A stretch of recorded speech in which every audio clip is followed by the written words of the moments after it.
Hyderabad outskirts లో land కొనాలి అనుకుంటున్నారా? అందరూ కొనగలిగే రేట్లలో ఓపెన్ ఫ్లాట్స్ మీ సొంతం చేసుకోవాలి అనుకుంటే ప్రాపర్టీ సర్చ్ క్యాపిటల్ ని సంప్రదించండి. నమస్తే అండి, వెల్కమ్ టు తెలుగు క్యాపిటల్. నేను మీ అడ్వకేట్ శ్వేత. ఈరోజు మనతో ఉన్నారు నా colleague advocate Shashikanth sir. Sir నమస్తే. నమస్తే madam. Sir, most of the times మనం డివోర్స్ కేసెస్లో చూస్తున్నాము, వైఫ్ కూడా lot of times extra marital అఫైర్స్లో ఉండడం.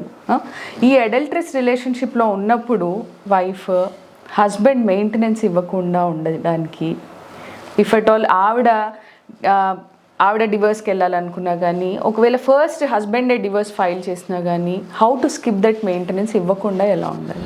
ఐల్ టెల్ యూ, మనం ఇప్పుడు ఎన్నో కేసులు చేస్తున్నాం శ్వేత గారు. ఎస్. అయితే ఎప్పుడైతే వైఫ్ అక్రమ సంబంధంలో ఉంటారో ఆ గ్రౌండ్స్ మీద మనం డైవర్స్ ఇచ్చేయచ్చు, ఎవరు హస్బెండ్స్.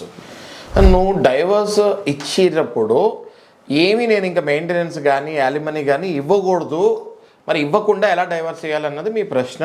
ప్లస్ చాలామంది అడుగుతున్నారు మనం వీడియోస్ చూసి. అయితే నేనేం చెప్తున్నానంటే, ఎవరైతే ఈ ప్రశ్న అడుగుతున్నారో వైఫ్ అక్రమ సంబంధంలో ఉన్నప్పుడు నేను ఏమాత్రం మెయింటెనెన్స్ ఇవ్వకుండా యాలిమనీ ఇవ్వకుండా డైవర్స్ ఎలా తీసుకోవాలని అడుగుతున్నాను. సహజంగా it is very difficult. Wife adultery రిలేషన్లో ఉన్నా మీరు ప్రూవ్ చేస్తానికే ఎంతో టైం పడుతుంది. ఈ కేసు మీరు కోర్టులో వేసి అట్లీస్ట్ 3 to 5 years మీరు కోర్టు చుట్టూ తిరుగుతూ ఇవన్నీ ప్రూవ్ చేసుకుంటూ వెళ్ళాలి. ఆలోపు మీ వైఫ్ మీ మీద interim maintenance order 498 domestic violence ఇవన్నీ అలాంటి వైఫ్లు ఖచ్చితంగా వేసేస్తారు మీ మీద. కాబట్టి మీ సఫరింగ్ స్టార్ట్ అవుతుంది. నా సజెషన్ ఏంటి అంటే శ్వేత, ఇందులో హస్బెండ్ ముందుగా డైవర్స్ వేసేస్తే మాత్రం ఖచ్చితంగా ఇబ్బందులు పడతాడు. హస్బెండ్ డైవర్స్ వేయకూడదు. హస్బెండ్ డైవర్స్ వేయకుండా వైఫ్ దగ్గర నుంచి దూరంగా ఉంటే, ఎందుకంటే ఆబ్వియస్గా ఒక వైఫ్, ఒక లైఫ్ పార్ట్నర్, ఒక జీవన భాగస్వామి వేరే వాళ్ళతో అక్రమ సంబంధంలో ఉన్నప్పుడు ఎవరికైనా కోపం వస్తుంది, ఎవరికైనా మనసు విరిగిపోతుంది. కాబట్టి హస్బెండ్ వైఫ్ని వదిలేసి దూరంగా ఉండొచ్చు. ఆ వైఫ్ తనంతట తను మెయింటెనెన్స్ కానీ లేకపోతే డైవర్స్ కానీ అప్లై చేసుకునేంత వరకు హస్బెండ్ డైవర్స్ ఏమనవుతే నేను అనను. టెక్నికల్గా హస్బెండ్ డైవర్స్ వేస్తే వెంటనే టక్మని మెయింటెనెన్స్ వైఫ్ వేసుకునే ఛాన్సెస్ ఉంటాయి.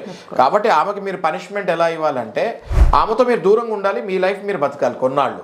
ఆ తర్వాత మీరు ఏదైనా కాల్ తీసుకోవాలి. అంతేగాని మీరు ఇమీడియట్గా కంగారు పడి డైవర్స్ చేస్తే 1-2 monthsలో మళ్ళీ మెయింటెనెన్స్ ఆర్డర్స్ వస్తే మీరు మెయింటెనెన్స్ ఇవ్వాల్సి వస్తుంది, తప్పదు అది.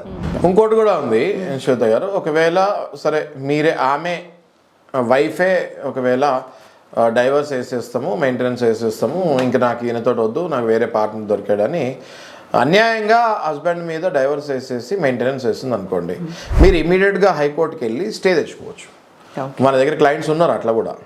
ఇమ్మీడియట్గా హైకోర్టుకి వెళ్ళి స్టే తెచ్చుకొని, ఇదిగో ఈ గ్రౌండ్స్ ఉన్నాయి కాబట్టి నేను మెయింటెనెన్స్ ఇవ్వదలుచుకోలేదు అని చెప్పి స్టే తెచ్చుకోవచ్చు. స్టే వెకేట్ ఎలా అవుతుంది అన్నది మళ్ళీ మన లాయర్ చేతిలో ఉంటుంది. అది ఎంత ప్రతిభ గల లాయర్ దగ్గరికి మీరు వెళ్తారా అన్నది ఇంపార్టెంట్. కాబట్టి వెంటనే స్టే తెచ్చుకోవచ్చు. హస్బెండ్స్ ఇట్లాంటి విషయాల్లో భయపడే అవసరమే లేదు అని నేను చెప్తున్నాను. చాలా థ్యాంక్స్ సార్, డీప్గా అనలైజ్ చేశారు. మోస్ట్ ఆఫ్ ది పీపుల్కి ఎవరైతే వైఫ్ అడల్టరస్ రిలేషన్షిప్లో ఉంటుందో ఆ హస్బెండ్స్కి డివోర్స్ ఇవ్వాలని ఉంటుంది.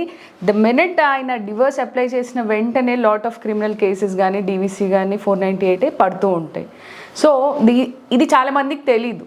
అండ్ మీకు కూడా చెప్తున్నాను, ఏదైనా మీకు డౌట్స్ ఉంటే ప్లీజ్ కమెంట్ సో దట్ మనం అనలైజ్ చేయొచ్చు. ఎగ్జాక్ట్లీ, కింద కమెంట్స్ పెట్టండి. చాలా మంది చూస్తున్నారు కానీ కింద కమెంట్స్ కూడా పెడితే మేము నెక్స్ట్ మళ్ళీ వీడియో మీ కమెంట్ చూసి మీకు ఏదైనా డౌట్ ఉంటే ఆ డౌట్ మీద మళ్ళీ మేము వీడియో చేస్తాం జరుగుతుంది. Will definitely take it. Thank you.